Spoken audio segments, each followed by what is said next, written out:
నమస్కారం అండి. నమస్కారం. జై శ్రీరామ్ అండి. అదేంటి నమస్కారానికి నమస్కారం పెట్టి జై శ్రీరామ్? నేను ఒక హిందువునండి. జై శ్రీరామ్ పెట్టడం నా బాధ్యత.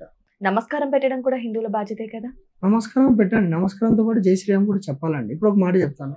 హ్మ్. ఒక ముస్లిం వ్యక్తి ఉంటాడు. తను ఏం చెప్తాడు?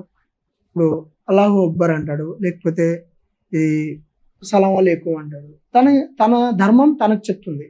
ఇది నా ధర్మం నాకు చెప్తుంది. అదనమాట. ఎవరి ధర్మం వాళ్ళు సమాజంలో పాటిస్తున్నారు. ఇది నా ధర్మం ఇది. అదండి.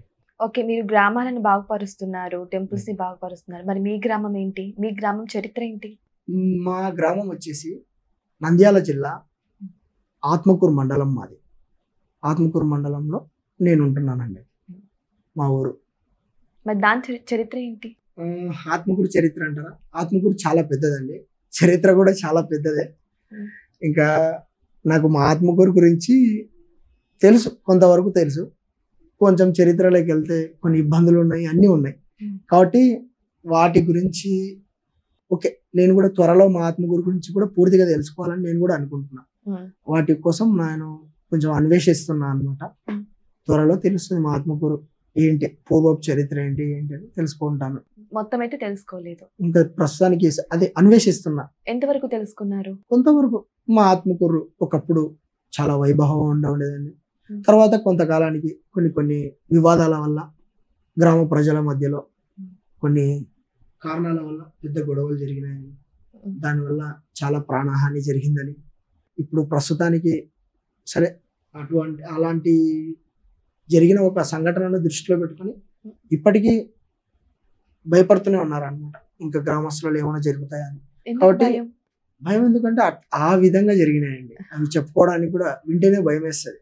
అలాంటి దారుణమైనవి జరిగినాయి.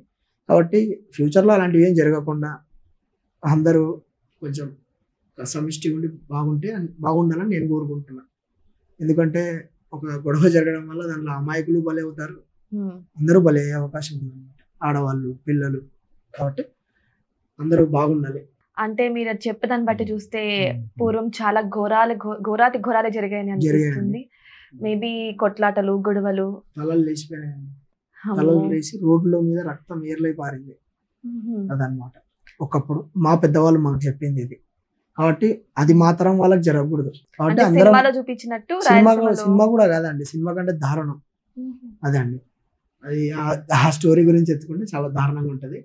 కాబట్టి మా అమ్మ వాళ్ళ, మా పూర్వీకుల తరంలో అలాంటివి జరిగినాయి. ఎందుకు జరిగినాయో మాకు పెద్ద వాటి మీద అవగాహన లేదు. ఎందుకంటే మేము లేము అప్పుడు. ఇప్పుడు ప్రస్తుతం ఉన్న దాంట్లో అందరం బాగుండాలి, అంతే. అందరు బాగుంటేనే సమాజం బాగుంటది, ప్రశాంతంగా కూడా ఉండగలుగుతాం.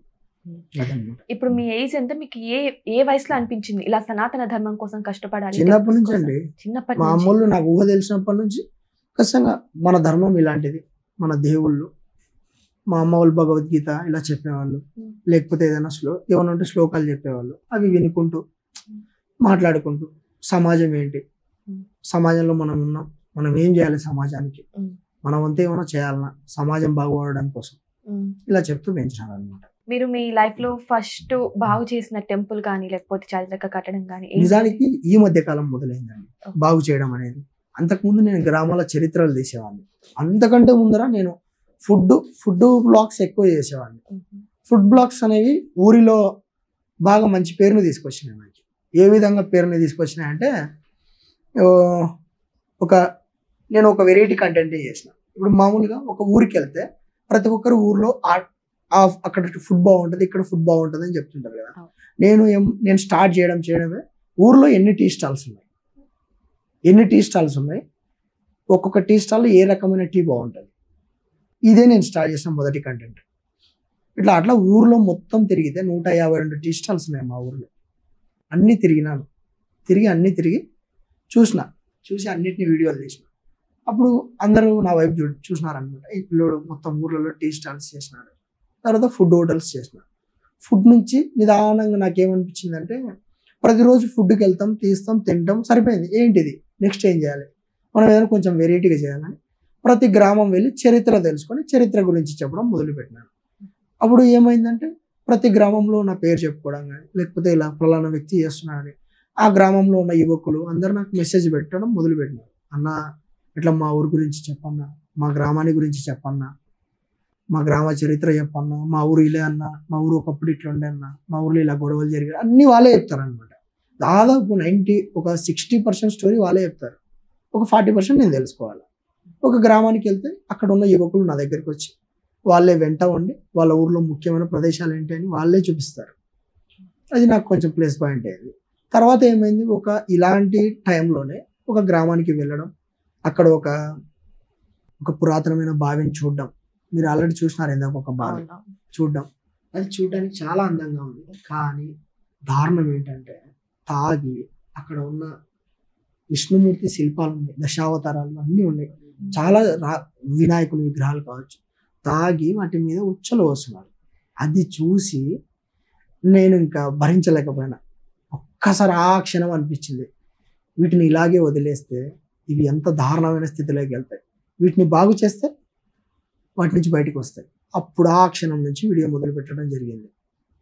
అట్లా ఆ ప్రయత్నంలో 1, 2, ఇప్పుడు రెండోది బాగుపడుతుందండి. పెద్దది, ఒక 2 ఎకరాలలో ఉన్నటువంటి పెద్ద కోనేరు బాగుపడుతుంది. కాబట్టి ఇలాంటివి ఇంకా ముందుకెళ్తూ సరి చేసుకోవాలి. కాబట్టి సమాజంలో నేను ఎవరిని విమర్శించట్లేదు, ఎవరిని తప్పు పట్టట్లేదు.